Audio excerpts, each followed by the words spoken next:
जय हिंद दोस्तों।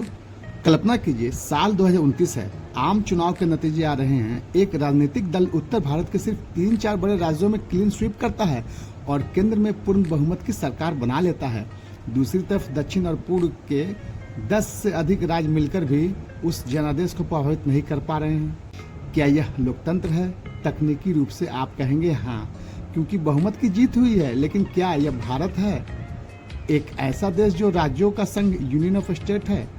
भारत एक ऐसी संवैधानिक घड़ी की ओर बढ़ रहा है जिसकी टिक टिक 1976 से सुनाई दे रही है। इस घड़ी का नाम है डिलिमिटेशन, यानी परिसीमन। यह महज निर्वाचन क्षेत्रों की सीमाओं का बदलाव नहीं है, यह भारत के राजनीतिक शक्ति संतुलन का पुनर्जन्म भी है। अब थोड़ी समझते हैं कि परिसीमन है क्या और इसका कंसेप्ट कहां से आया। सबसे पहले बुनियादी बात समझते हैं, परिसीमन क्या है। आसान भाषा में जनसंख्या के आधार पर लोकसभा और विधानसभा की सीटों की सीमाओं को फिर से तय करना। हमारे संविधान का अनुच्छेद 82 यानी आर्टिकल 82 कहता है कि हर जनगणना यानी सेंसस के बाद संसद को एक परिसीमन अधिनियम पास करना चाहिए।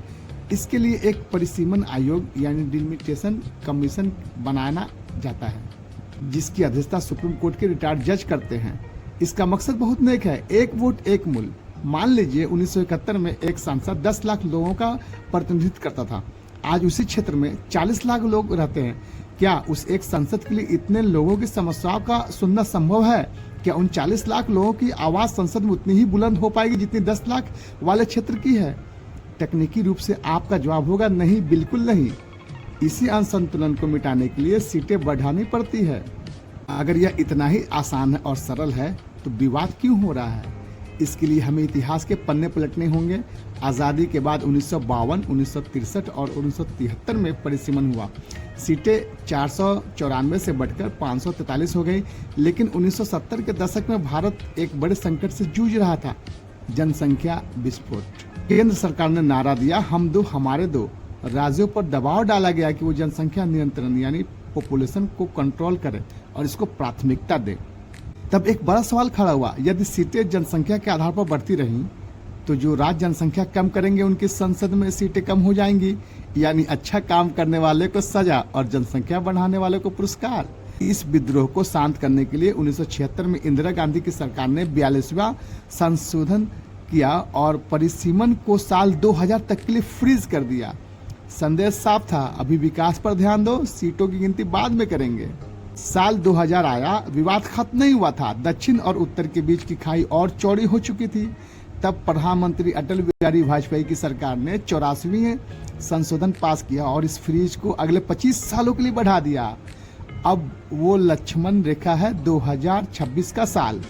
2026 के बाद होने वाली पहली जनगणना के आंकड़े तय करेंगे कि भारत की संसद कैसी दिखेंगी। और चूंकि 2021 की जनगणना टल चुकी है, अब सबकी नजर 2026 के बाद के उस पहले डेटा पर है जो भारत के राजनीतिक भूगोल को हमेशा के लिए बदल देगा। क्या सरकार ने तैयारी शुरू कर दी है? नई संसद भवन में लोकसभा कक्ष को इस तरह डिजाइन किया गया है कि वहां 888 सदस्य बैठ सके। वर्तमान में केवल 543 सीटें हैं। यह अतिरिक्त खाली जगह इस बात का सीधा संकेत है कि परिसीमन अब अगर नहीं बल्कि कब का सवाल है।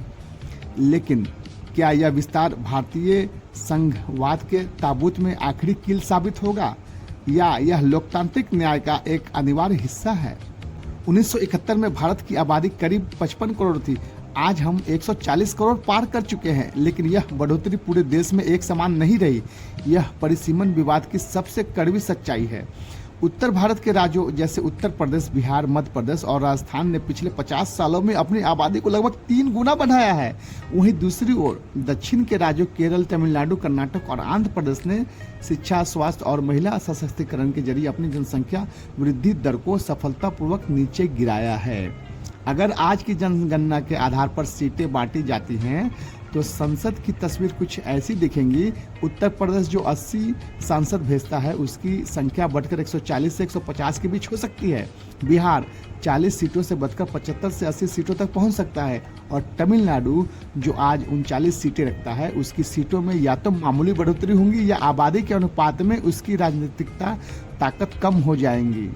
इसका मतलब है कि भविष्य में प्रधानमंत्री की कुर्सी का रास्ता केवल हिंदी हॉटलैंड से होकर गुजरेगा।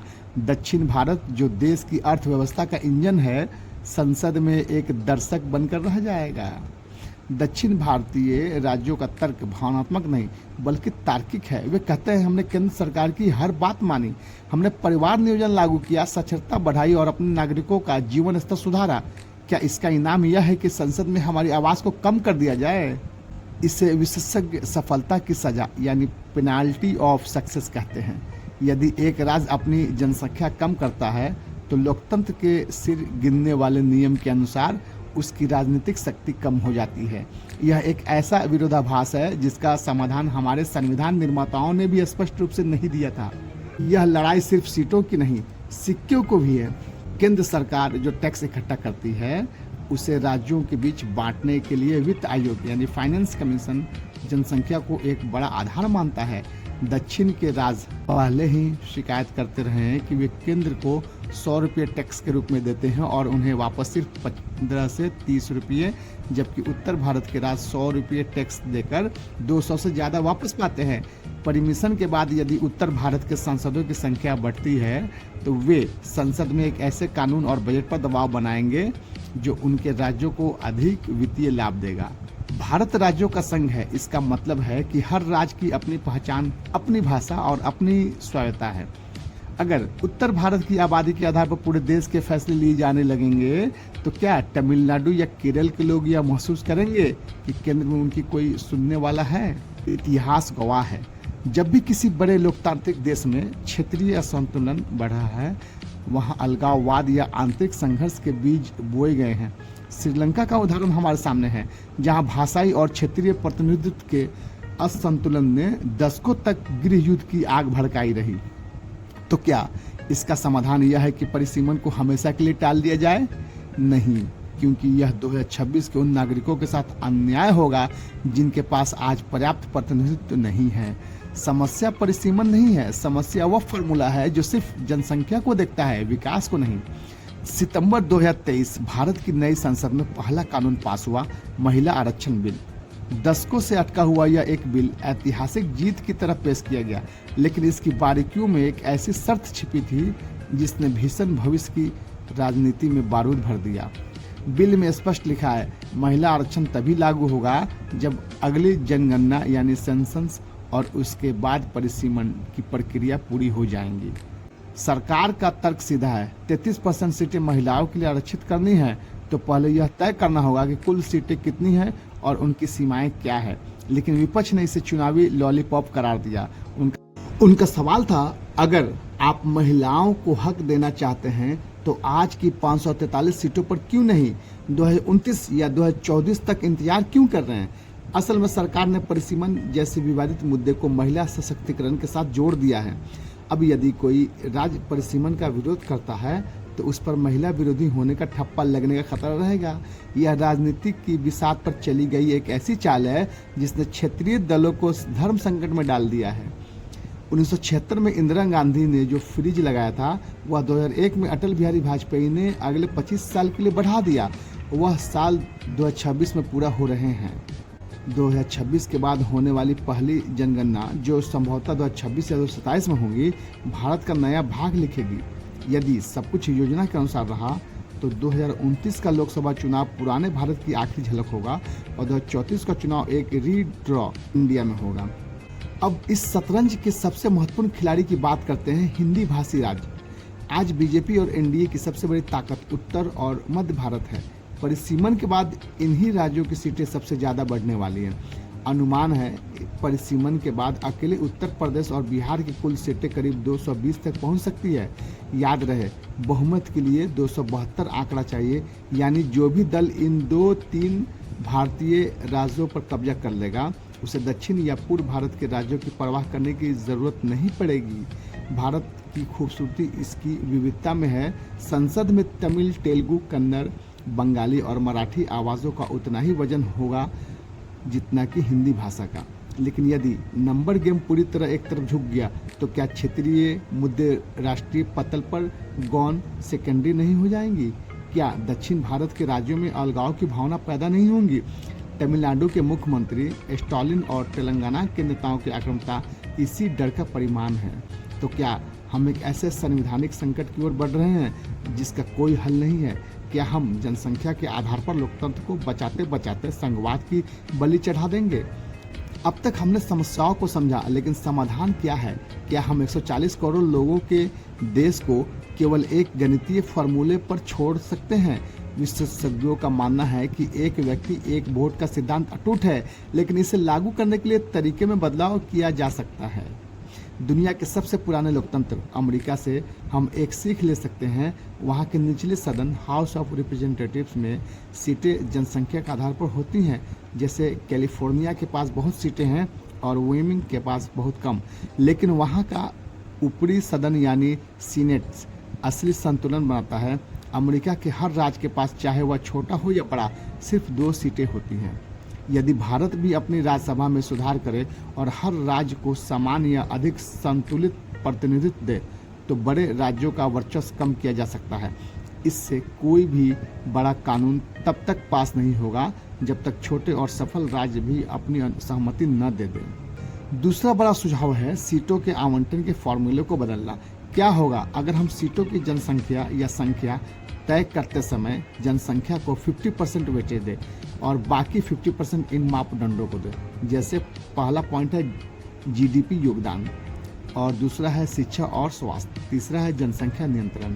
जीडीपी योगदान, वह राज्य देश की अर्थव्यवस्था में कितना दे रहा है, और शिक्षा स्वास्थ्य के लिए उस राज्य से मानव विकास सूचकांक HDI में कैसा प्रदर्शन किया है, और तीसरा जनसंख्या नियंत्रण, क्या उस राज्य ने राष्ट्रीय लक्ष्यों को प्राप्त किया है।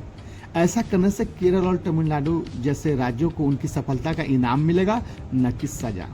एक और व्यवहारिक समाधान यह है कि कुल सीटों को इतना बढ़ा दिया जाए कि किसी भी राज्य की मौजूदा सीटें कम न हो। उदाहरण के लिए, यदि हम सीटों को 543 से बढ़ाकर 848 करते हैं, तो हम यह सुनिश्चित कर सकते हैं कि तमिलनाडु की 39 सीटें घटकर 30 न हो, बल्कि वे 39 ही रहे या थोड़ी बढ़े, जबकि उत्तर प्रदेश की सीटें अनुपात के हिसाब से अधिक बढ़े। यह कम नुकसान वाला फार्मूला विन विन फार्मूला हो सकता है। सीटों के अलावा राज्यों का सबसे बड़ा डर पैसे का है। केंद्र सरकार को एक संवैधानिक गारंटी देनी होगी कि परिसीमन के बाद फंड का बंटवारा केवल राजनीतिक शक्ति सांसदों की संख्या पर निर्भर नहीं करेगा। दक्षिण के राज्यों को यह भरोसा दिलाना होगा कि उनका आर्थिक विकास उन्हीं के पास रहेगा और उनके द्वारा दिए गए टैक्स का इस्तेमाल केवल उत्तर भारत के राजनीतिक पुष्टिकरण और तुष्टिकरण के लिए होना होगा। समाधान मौजूद है, लेकिन क्या राजनीतिक इच्छा शक्ति है? परिसीमन केवल चुनाव आयोग का काम नहीं है, यह एक संवैधानिक समझौता यानी कॉन्स्टिट्यूशनल कॉम्पैक्ट है। अगर हम इस समझौते को सही से नहीं निभा पाए, तो हम केवल सीटें नहीं बदलेंगे, हम भारत के विचार आइडिया ऑफ इंडिया को ही बदल देंगे। हम 2026 की उस दहलीज पर खड़े हैं जहां से पीछे मुड़ना नामुमकिन है। परिसीमन केवल एक प्रशासनिक प्रतिक्रिया नहीं है, यह हमारे लोकतंत्र की आत्मा का परीक्षण है। एक तरफ संख्या बल का तर्क है और दूसरी तरफ क्षेत्रीय अस्मिता। क्या हमारा सिस्टम इतने बड़े बदलाव को संभालने के लिए तैयार है? 543 से बढ़कर 800 से अधिक सांसदों का मतलब है नई प्रशासनिक चुनौतियां, करोड़ों का अतिरिक्त खर्च और संसद के भीतर कामकाज के तरीकों में आमूल चूक बदलाव। लेकिन सबसे बड़ी चुनौती होगी भरोसा यानी ट्रस्ट। केंद्र सरकार को यह साबित करना होगा कि यह कदम केवल अपनी राजनीतिक जमीन मजबूत करने के लिए नहीं, बल्कि वाकई में नागरिकों के बेहतर प्रतिनिधित्व के लिए उठाया जा रहा है। हमारे पूर्वजों ने भारत को एक होल्डिंग टुगेदर होल्डिंग फेडरेशन बनाया था। इसका मतलब है कि केंद्र को इतना मजबूत होना चाहिए कि देश न टूटे, लेकिन राज्यों को इतना स्वतंत्र होना चाहिए कि वे अपनी विशिष्टता न खोएं। यदि परिसीमन केवल हिंदी भाषी राज्यों को सुपर पावर बना देता है, तो हम अनजाने में उसी संघीय ढांचे को कमजोर कर देंगे जिसे बचाने के लिए हमने 1947 में इतनी बड़ी कीमत चुकाई थी। तो क्या परिसीमन होना चाहिए? जवाब है हाँ, क्योंकि 1971 की जनसंख्या पर 2026 का देश नहीं चलाया जा सकता। लेकिन क्या यह इसी रूप में होना चाहिए? जवाब है नहीं। हमें एक ऐसे भारतीय मॉडल की ज़रूरत है जहां यूपी और बिहार के लोगों को उनकी संख्या का हक मिले, लेकिन केरल और तमिलनाडु के लोगों को उनकी प्रगति का सम्मान मिले। समाधान वर्चस्व में नहीं, बल्कि साझा शक्ति पावर शेयरिंग में है। 2026 का सूरज जब उगेगा तो वह भारत के लिए एक नई परीक्षा लेकर आएगा। यह परीक्षा किसी राजनीतिक दल की नहीं बल्कि भारतीय लोकतंत्र की परिपक्वता की होगी। क्या हम एक ऐसे समझौते पर पहुंच जाएंगे जो कश्मीर से कन्याकुमारी तक सबको स्वीकार हो? क्योंकि अंत में भारत केवल सिरों की गिनती नहीं है, भारत दिलों का मिलन है। इस बार का परिसीमन पहले से अलग क्यों होगा? जवाब है टेक्निक। भारत की अगली जनगणना इतिहास की पहली डिजिटल जनगणना होने वाली है। इसका मतलब है कि हमारे पास केवल राज्यों की आबादी का डेटा नहीं होगा बल्कि गली मोहल्लों तक का सटीक जियो टैग डेटा होगा। आर्टिफिशियल इंटेलिजेंस और GIS मैपिंग के इस्तेमाल से निर्वाचन क्षेत्रों की सीमाएं खींचना अब केवल एक राजनीतिक फैसला नहीं बल्कि एक डेटा ड्रिवन एक्सरसाइज होगी। लेकिन क्या यह तकनीक निष्पक्ष रहेगी या डेटा के साथ ही की गई मैनिपुलेशन नई तरह की धांधली को जन्म देगी? गैरीमेंडरिंग यह शब्द अमेरिकी राजनीति से आया है। इसका अर्थ है निर्वाचन क्षेत्र की सीमाओं को इस तरह बदलाव कि किसी एक विशेष दल या समुदाय को फायदा हो। भारत में परिसीमन आयोग एक स्वतंत्र संस्था है, लेकिन जब सीमाएं बदलती रहती हैं तो क्षेत्रीय संतुलन बिगड़ने का खतरा रहता है। क्या होगा अगर किसी शहर के एक हिस्से को काटकर दूसरे जिले में डाल दिया जाए सिर्फ इसलिए कि वहां का वोटिंग पैटर्न अलग है? यह जमीनी स्तर पर लोकतंत्र को प्रभावित करने वाला सबसे सूक्ष्म लेकिन शक्तिशाली तरीका है। परिसीमन का एक और बड़ा पहलू है, पिछले 20 सालों में करोड़ों लोग गांवों से शहरों की ओर पलायन कर चुके हैं। आज बेंगलुरु, दिल्ली और मुंबई जैसे शहरों की आबादी कई छोटे देशों से ज्यादा है। वर्तमान में ग्रामीण क्षेत्रों का संसद में प्रतिनिधित्व अधिक है। परिसीमन के बाद शहरी क्षेत्रों की सीटों में भारी उछाल आएगा। क्या इससे भारत की राजनीतिक शहर केंद्रित हो पाएगी? क्या किसानों और ग्रामीण भारत के मुद्दों की आवाज़ संसद में कमजोर पड़ जाएगी? यह एक ऐसा सामाजिक बदलाव है जिस पर बहुत कम चर्चा हो रही है। एक और पेचीदा सवाल, एक प्रवासी मजदूर जो यूपी से आकर तमिलनाडु में काम कर रहा है, उसकी गिनती कहाँ होगी? यदि उसकी गिनती तमिलनाडु में होती है तो वहाँ की जनसंख्या बढ़ेगी और सीटें सुरक्षित रहेंगी, लेकिन क्या उसे वहाँ वोट देने का राजनीतिक अधिकार मिलेगा? परिसीमन और रिमोट वोटिंग का मुद्दा एक दूसरे से गहरे जुड़े हुए हैं। परिसीमन केवल सांसदों की संख्या बढ़ाने का नाम नहीं है, यह आने वाली पीढ़ियों के लिए एक नया सामाजिक अनुबंधन यानी सोशल कॉन्ट्रैक्ट लिखने जैसा है। नागरिक के तौर पर हमारा काम केवल वोट देना नहीं बल्कि यह समझना भी है कि हमारे वोट की ताकत तय कैसे होती है। सजग रहिए क्योंकि यह नक्शा सिर्फ भूगोल नहीं बदलेगा, यह आपका भविष्य तय करेगा। 1951 में एक लोकसभा सांसद औसतन 7 लाख लोगों का प्रतिनिधित्व करता था। आज 2026 में एक सांसद औसतन 25 लाख से अधिक लोगों का बोझ उठा रहा है। उत्तर प्रदेश के कुछ इलाकों में तो यह संख्या बढ़कर 30 लाख पार कर चुकी है। जरा सोचिए, क्या एक व्यक्ति के लिए 30 लाख लोगों की गलियों, नालियों, स्कूलों और अस्पतालों को सुध लेना संभव है? परिसीमन का सबसे बड़ा तर्क यही है, प्रशासनिक सुगमता। सीटें बढ़ने से सांसदों का बोझ कम होगा और शायद आपकी आवाज दिल्ली तक थोड़ी और साफ सुनाई देंगी। भारत केवल राज्यों का नक्शा नहीं है, यह भाषाओं और संस्कृतियों का गुलदस्ता है। दक्षिण भारतीय राज्यों का एक गहरा डर यह भी है, यदि उनकी राजनीतिक ताकत कम हुई तो क्या उनकी भाषा और संस्कृति पर हिंदी थोप दी जाएंगी? क्या संसद में तमिल, कन्नड़ या मलयालम बोलने वाले सांसद इतने कम रह जाएंगे कि उनकी बात सिर्फ एक औपचारिकता बनकर रह जाएंगी? परिसीमन केवल सीटों का बंटवारा नहीं है, यह इस बात का फैसला भी है कि भविष्य के भारत की सांस्कृतिक भाषा क्या होगी। जब लोकसभा की सीटें बदलती हैं तो उसका डोमिनो इफेक्ट नीचे तक जाता है। विधानसभा की सीटें बदलेंगी, वार्डों की सीमाएं बदलेंगी और आरक्षण के नियम, SC ST महिलाएं फिर से तय होंगे। आपके पड़ोस का वह स्कूल जो अब तक एक विधानसभा क्षेत्र में था, कल शायद दूसरे में चला जाएगा।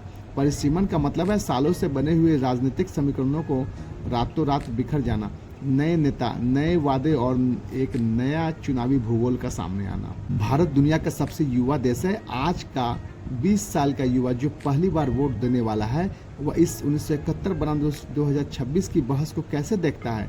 उसे परवाह है नौकरियों की, तकनीक की और ग्लोबल वार्मिंग की। युवाओं के लिए यह विवाद उत्तर बनाम दक्षिण का नहीं बल्कि विकास बनाम राजनीति का है। वे एक ऐसा भारत चाहते हैं जहां नियम सबके लिए समान हो, चाहे वे केरल में हो या कानपुर में।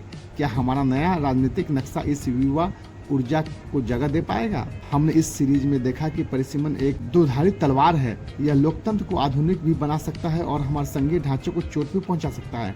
अंत में संविधान सिर्फ कागज पर लिखे शब्द नहीं, यह हम नागरिकों के बीच एक भरोसा है। 2026 का परिसीमन उस भरोसे की सबसे बड़ी परीक्षा है। यदि हम इसे न्याय, समानता और भाईचारे के साथ हल कर पाएं तो भारत वाकई विश्व गुरु बनने की दिशा में बढ़ेगा, क्योंकि देश सीटों से नहीं, नागरिकों के विश्वास से चलता है। क्या होता है जब एक बड़ा देश अपनी क्षेत्रीय विविधताओं और राजनीतिक प्रतिनिधित्व के बीच संतुलन नहीं बना पाता? इतिहास के पन्ने ऐसी कहानियों से भरे पड़े हैं जहां केवल संख्या बल के आधार पर फैसले लेने से देश की नींव हिल गई है। भारत के पड़ोस में ही एक बड़ी चेतावनी छिपी है। 1970 में अविभाजित पाकिस्तान में चुनाव हुए। पूर्वी पाकिस्तान अब बांग्लादेश की आबादी ज़्यादा थी, इसलिए वहाँ की आवामी लीग ने बहुमत हासिल कर लिया। लेकिन पश्चिमी पाकिस्तान के शासक वर्ग ने संख्या बल के उस जनादेश को स्वीकार करने से इनकार कर दिया। राजनीतिक शक्ति के इस असंतुलन और क्षेत्रीय असमंजसता की अनदेखी ने अंततः एक देश के दो टुकड़े कर दिए। यह उदाहरण हमें सिखाता है कि लोकतंत्र में केवल बहुमत नहीं बल्कि क्षेत्रीय सम्मान भी जरूरी है।